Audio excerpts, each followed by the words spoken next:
Olá pessoal, nós vamos falar agora de regimento interno. Vocês sabem que no programa do concurso para o Tribunal de Justiça, para os cargos de oficial de apoio judicial e técnico, será cobrado o regimento interno do Tribunal de Justiça. Então é uma parte importante do nosso programa, que é o que nós vamos tratar agora. O regimento interno do Tribunal de Justiça ele é bem extenso, tem mais de 400 artigos, mas o programa veio especificando quais os artigos que poderão ser cobrados no concurso. Muito bem, então nós vamos falar de regimento. Primeiro, é bom que se diga que regimento não é uma lei no sentido literal do termo, ou seja, o regimento ele não é aprovado pelo Poder Legislativo, ele não é aprovado pela Câmara, pela Assembleia Legislativa, nem pelo Congresso, Todo tribunal tem regimento interno, mas o regimento é um conjunto de normas, ele é um ato normativo. Vocês certamente vão estudar para o concurso em Direito Administrativo, ato administrativo. Aí vocês vão ver que há uma espécie de ato administrativo chamado ato normativo, que é o exemplo, o regimento interno. Então, o regimento interno é um conjunto de normas, mas que é elaborado pelo próprio tribunal, no caso aqui do Tribunal de Justiça. Mas é bom que se diga que todo tribunal, sem exceção, tem regimento interno. Então, é um ato normativo, uma espécie de ato administrativo. Ele claro, são normas que vão tratar da organização judiciária. Vai tratar, melhor dizendo, vai tratar de normas sobre o tribunal, sobre a organização, quais são seus órgãos, quais são seus cargos de direção, qual que é a competência de cada um dos órgãos, qual que é a competência dos seus dirigentes, etc. Como é que se processam os feitos lá no tribunal, como é que se faz os julgamentos, todas essas informações estão no regimento. Então, todo tribunal tem regimento. Não há tribunal sem regimento. Ele é um ato normativo. E a existência, vamos dizer assim, do regimento está previsto lá na Constituição Federal.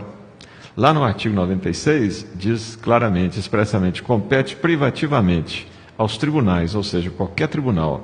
Então, Tribunal de Justiça, TRT, TRF, STF, STJ, todos, sem exceção, têm regimento interno. Então, qualquer tribunal pode elaborar os seus regimentos internos, como está constando aí na linha A do inciso 1 do artigo 96 da Constituição Federal. Esse artigo, então, remete à Constituição. É lá que está previsto, então, o regimento interno. Então, todo tribunal vai eleger, escolher seus dirigentes, seus cargos diretivos, seu presidente, vice, etc., e também vai elaborar seus regimentos internos.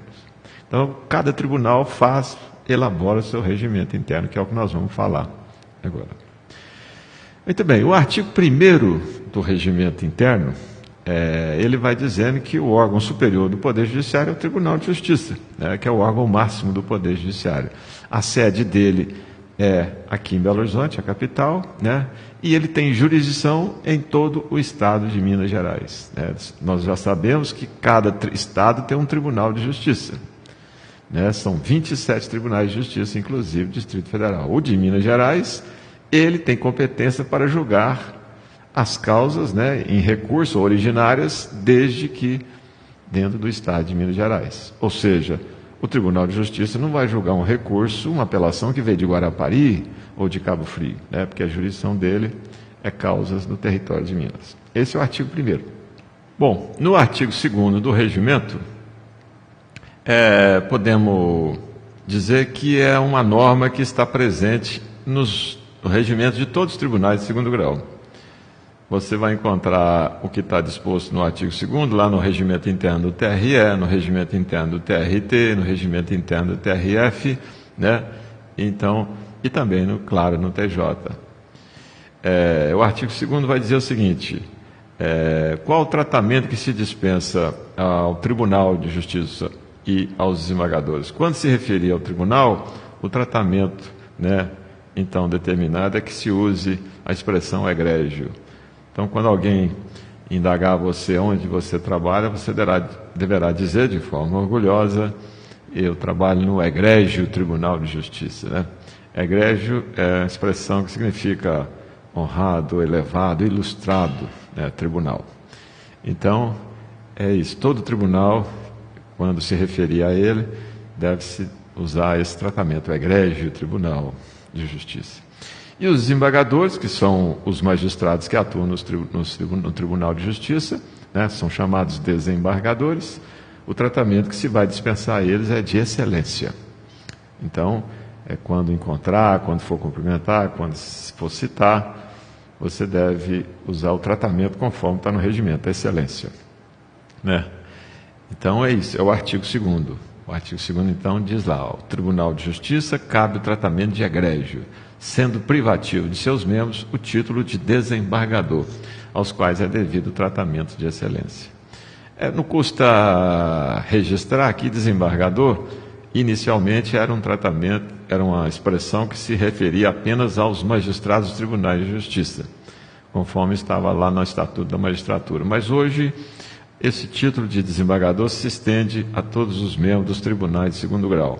Então, o regimento interno do TRT, do TRE, do TRF, vai também anunciar que os seus membros são tratados de desembargador. Desembargador porque antigamente, genericamente, muitos dos feitos se chamavam embargos, né? Ainda hoje tem. Mas então havia embargos de execução, embargos de devedor, embargos de terceiro, embargos da execução, embargos da adjudicação, arrematação, embargos de declaração, etc. Então, desembargador é aquele que resolvia, que solucionava, que desembargava, né? Aí esse nome, desembargador. Esse é o artigo 2º, então, do regimento. O artigo 3º vai dizer que o Tribunal de Justiça é constituído pelos desembargadores, em número que está anunciado lá, fixado na Lei de Organização Judiciária, a Lei Complementar 59. E lá na Lei Complementar, hoje, o Tribunal de Justiça, o número de desembargadores, é bom guardar isso, é 140, lá na Lei de Organização Judiciária. Mas hoje, na prática, o número que está lá funcionando, o número de desembargadores presentes, é bom que se diga, é de 120. Significa, então, que se o tribunal quiser, ele pode criar mais 20 cargos de desembargadores, porque esse é o número, 140 é o número que está lá anunciado na Lei de Organização Judiciária. Muito bem. Quando se fala desses desembargadores, né, neles estão incluídos o presidente, os vices e o corregedor-geral de justiça, que nós vamos falar, nós vamos ver que são os cargos de direção. Bom, o artigo 4º do regimento interno vai dizer que o provimento, como escolher, como selecionar o desembargador, como é que se torna, o magistrado se torna desembargador, isso está previsto na Constituição, né, no Estatuto da Magistratura e na Lei de Organização Judiciária e nesse regimento. Nós sabemos que tem 2 caminhos para que alguém se torne desembargador, né? O primeiro é aquele previsto lá no artigo 94 da Constituição Federal, que é o chamado 5º Constitucional. Então, uma 5ª parte dos desembargadores do Tribunal de Justiça tem um processo especial. Eles são escolhidos na classe dos advogados e nos membros do Ministério Público Estadual, onde estão os promotores e procuradores de justiça. Então, 20% dos membros do tribunal tem uma regra própria. Faz uma eleição interna lá na OAB ou no MP, conforme o caso, uma lista com 6 nomes, traz no tribunal, o tribunal reduz para 3 e o Poder Executivo, o governador, então escolhe um dos 3. Esse é o chamado 5º. Então, 20% dos membros lá do tribunal tem esse processo. Os demais, conforme está na Constituição, conforme está no Estatuto da Magistratura, são juízes que foram sendo promovidos, ou por antiguidade, ou por envelhecimento, de forma alternada. Então ele começa, faz concurso, é juiz de direito substituto, que é o cargo inicial, depois ele vai se tornar juiz de direito de comarca de primeira entrância, comarca que só tem uma vara pequena, depois ele se torna juiz de direito de comarca de segunda entrância, que é uma comarca um pouco maior, até 5 varas, e depois, então, ele chega numa comarca de entrância especial, as maiores. Aí, a partir da comarca de entrância especial, é que ele se torna promovido, ele se torna desembargador, né? Esse é o artigo 4º falando isso.